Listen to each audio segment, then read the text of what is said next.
मिलक विधानसभा में देखने को मिल रही है कि जगह जगह पर बहुत से द्वार बने हुए हैं। कहीं पर भगवान परशुराम द्वार है, कहीं कोई और अन्य महापुरुष के नाम पर द्वार है। जबकि भाजपा जो है अनुशासन वाली पार्टी मानी जाती है और उसके कार्यकर्ताओं के बारे में भी कहा जाता है कि सभी अनुशासन में रहते हैं। मगर द्वार देखो, जहाँ पर देखो फटे हुए मिल रहे हैं। भगवान का नाम या किसी महापुरुष का या बाबा साहब भीमराव अम्बेडकर नाम से भी कोई द्वार है, उसका वो बहुत छोटे अक्षरों में दूरबीन से देखना पड़ रहा है, और बाकी जो जिसने बनवाया उसका नाम सुनहरे अक्षरों में लिखा हुआ है, जिसको लेकर जनता में नाराजगी भी है। एक संगीतकार जी हैं, कोई फेसबुक पर लगातार वीडियो भी अपलोड कर रहे हैं। तो संगठन में इसको लेकर कोई चर्चा हो रही है कि ऐसी जो चुनाव का नज़दीकी समय भी नज़दीक में ही है, तो इस पर भी काम किया जाए। नहीं, इस विषय में मुझसे ज़्यादा अच्छा तो जो हमारी माननीय विधायिका जी हैं उनसे आप पूछें कि ये क्या है, और उनसे ये भी पूछें कि पांचों विधानसभाओं में मिलक विधानसभा में ही स्मृति द्वार पर इतना जोर क्यों है।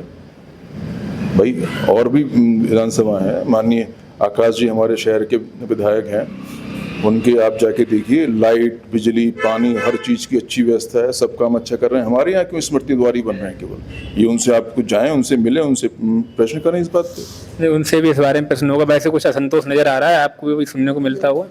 असंतोष तो है ही, अखबार में भी देखें आप, मीडिया में भी देखें, और सोशल मीडिया साइट्स पर भी देखते हैं, फेसबुक हो, इंस्टाग्राम हो, ट्विटर हो, सब पे जो उनके ये स्मृति द्वार से संबंधित चीज़ें आपने बताई कि उनका नाम बड़ा है और महापुरुष का नाम छोटा है और कटे फटे हैं, ये सारी चीज़ें चल रहा है, लोगों को सब पता है।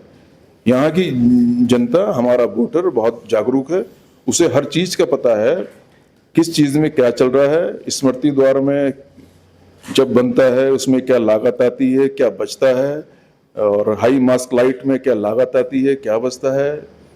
यात्री शेड है, प्याऊ है, और सीसी है, इंटरलॉकिंग है, हर एक को पता है। हमारे ग्राहक, हमारे वोटर को, हर एक वोटर को ये पता है कि आखिर ऐसा क्यों हो रहा है। नमस्कार साथियों, आप देख रहे हैं बरेली टीवी और मैं हूं आपके साथ अनिकेत भदौरिया। साथियों, जैसा कि आप सभी जानते हैं कि चुनाव पर चर्चा अलग अलग विधानसभा पर चल रही है। आज मैं हूं मिलक विधानसभा पर और आज हमारे साथ हैं इंजीनियर अमित दिवाकर जी, जो कि मिलक विधानसभा क्षेत्र से चुनाव की तैयारी कर रहे हैं। अमित जी, आपका बहुत बहुत स्वागत है। बहुत बहुत शुक्रिया आपका, बहुत बहुत धन्यवाद। जैसा कि मैंने लोगों से आपके बारे में जाना, पता चला जब इधर आया मिलक विधानसभा में, तो लोगों ने काफ़ी आपके बारे में प्रशंसा भी की और बताया आप लंबे समय से चुनाव की तैयारी कर रहे हैं।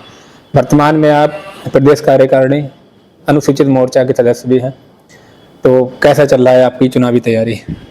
हमारी तैयारी अच्छी चल रही है, और हम जो है गांव-गांव, शहर-शहर जा कर के जो लोग समस्याएं हैं उनको एकत्र करते हैं और उन समस्याओं को प्रदेश नेतृत्व पे और अपने माननीय मंत्री जी के माध्यम से ऊपर पहुंचाते हैं, और काफ़ी समस्याओं का समाधान भी होता है। जैसा कि केंद्र में 12 साल मोदी जी की रिकॉर्ड उपलब्धि, उत्तर प्रदेश सरकार अपनी उपलब्धियां, तमाम जगह भारतीय जनता पार्टी कार्यकर्ता 9 साल बेमिसाल सरकार की उपलब्धियों को गिना रहे हैं।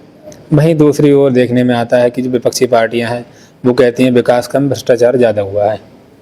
तो आपको क्या लगता है, विकास हुआ है या फिर उनकी बात से सहमत हैं? चूँकि मैं एक गैस एजेंसी का ऑनर हूँ और रामपुर एलपीजी एसोसिएशन का जिला अध्यक्ष हूँ, और माननीय मोदी जी की प्रधानमंत्री उज्ज्वला योजना से सीधे तौर पे मेरा अटैचमेंट रहता है।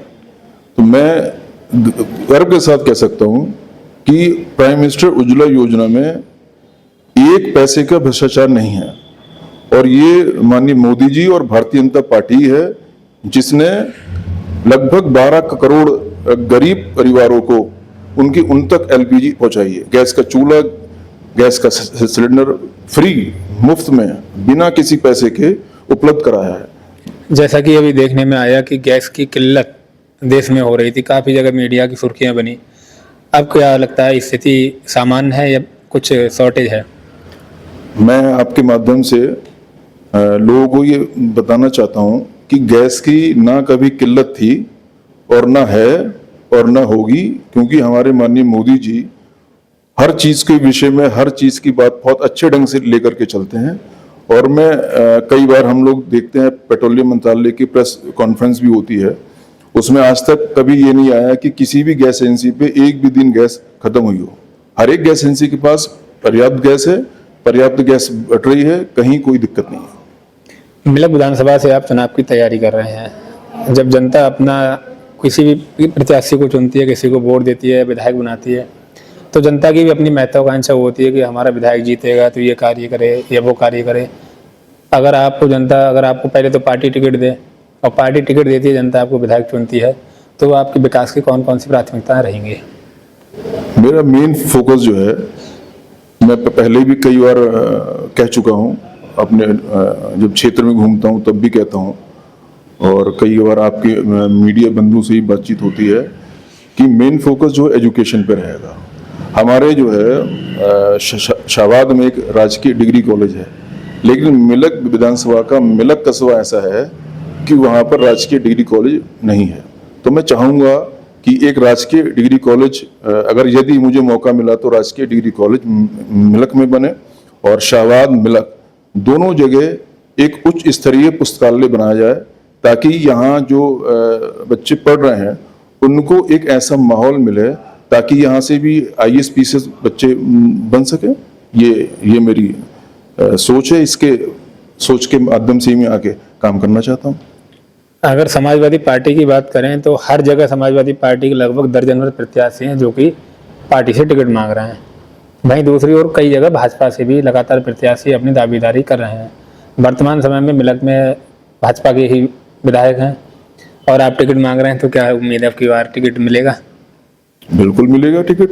और मैं ये आप लोग जाएं, आप लोग क्षेत्र में घूमें, आम लोगों से पूछें, जो भारतीय जनता पार्टी के समर्थक हैं, इस विधानसभा के वोटर हैं, उनसे पूछें कि वो किसे चाहते हैं। हम पिछले 10 साल से डोर टू डोर जा रहे हैं, हमारी टीम जा रही है, हम लोग लोगों से मिल रहे हैं, उनके काम कर रहे हैं, उनके काम आ रहे हैं, उनके सुख में, दुख में, मौत में, शादी ब्याह में हम लोग शामिल हो रहे हैं। और लोग चाहते हैं, और आप चाहें तो पिछले दैनिक भास्कर का एक सर्वे हुआ है, उसमें 91% लोगों ने हमारे पक्ष में वोट किया है। और भी इस तरह कई लोकल मीडिया चैनल ने भी सर्वे किया है। सोशल मीडिया के हर प्लेटफॉर्म पे आवाज़ आ रही है हमारे लिए। ये मैं भगवान का बहुत शुक्रगुजार हूँ कि लोग इतना मुझे चाह रहे हैं। मुझे ये बात आपकी कहीं ना कहीं मैं भी सहमत हूँ, क्योंकि बहुत से लोगों ने आपके बारे में बताया। जैसे आपने बताया आप लोगों के सुख दुख में जाते हैं, गांव-गांव आपने कैंपेनिंग भी की है, लोगों से मिले भी हैं। ग्रामीण स्तर पर कौन सी अभी आपको ऐसा समस्याएं दिख रही हैं जिन पर सबसे ज़्यादा काम होना चाहिए? गांव के स्तर पे बहुत सी समस्या ऐसी, एक तो लाइट की समस्या है। कल मेरे पास एक बैरुआ गांव है, वहाँ से फ़ोन आया, वहाँ से 2 हफ्ते से लाइट नहीं आ रही। जब उन लोगों ने मुझे बताया तो मैंने आगे उच्च अधिकारियों से बात की, तो वो हो सकता है आज या कल तक चीज़ें ठीक हो जाएं। ऐसे ही कई जगह रोड की समस्या है, और कई जगह जो है नाली की समस्या है, कई जगह पेयजल की समस्या है। तो इन सब चीज़ों पे हम लोग काम कर रहे हैं, हम लोग सब नोटेड है, और हम लोग पार्टी के बड़े नेताओं तक अपनी बात पहुँचाते हैं क्या क्या समस्याएं हैं, और काफ़ी कुछ चीज़ें ठीक भी हो रही हैं। अब मुझे एक सबसे अहम बात जो कि मिलक विधानसभा में देखने को मिल रही है कि जगह जगह पर बहुत से द्वार बने हुए हैं। कहीं पर भगवान परशुराम द्वार है, कहीं कोई और अन्य महापुरुष के नाम पर द्वार है। जबकि भाजपा जो है अनुशासन वाली पार्टी मानी जाती है, और उसके कार्यकर्ताओं के बारे में भी कहा जाता है कि सभी अनुशासन में रहते हैं। मगर द्वार देखो, जहाँ पर देखो फटे हुए मिल रहे हैं। भगवान का नाम या किसी महापुरुष का या बाबा साहब भीमराव अम्बेडकर नाम से भी कोई द्वार है, उसका वो बहुत छोटे अक्षरों में दूरबीन से देखना पड़ता है, और बाकी जो जिसने बनवाया उसका नाम सुनहरे अक्षरों में लिखा हुआ है, जिसको लेकर जनता में नाराजगी भी है। एक संगीतकार जी हैं, कोई फेसबुक पर लगातार वीडियो भी अपलोड कर रहे हैं। तो संगठन में इसको लेकर कोई चर्चा हो रही है कि ऐसी जो चुनाव का नज़दीकी समय भी नज़दीक में ही है, तो इस पर भी काम किया जाए? नहीं, इस विषय में मुझसे ज़्यादा अच्छा तो जो हमारी माननीय विधायिका जी हैं उनसे आप पूछें कि ये क्या है, और उनसे ये भी पूछें कि 5 विधानसभाओं में मिलक विधानसभा में ही स्मृति द्वार पर इतना जोर क्यों है भाई? और भी विधानसभा हैं, माननीय आकाश जी हमारे शहर के विधायक हैं, उनके आप जाके देखिए, लाइट, बिजली, पानी, हर चीज़ की अच्छी व्यवस्था है, सब काम अच्छा कर रहे हैं। हमारे यहाँ क्यों स्मृति द्वार ही बन रहे हैं केवल? ये उनसे आप कुछ जाएं, उनसे मिलें, उनसे प्रश्न करें इस बात पे। उनसे भी इस बारे में प्रश्न होगा। वैसे कुछ असंतोष नजर आ रहा है आपको भी सुनने को मिलता हुआ?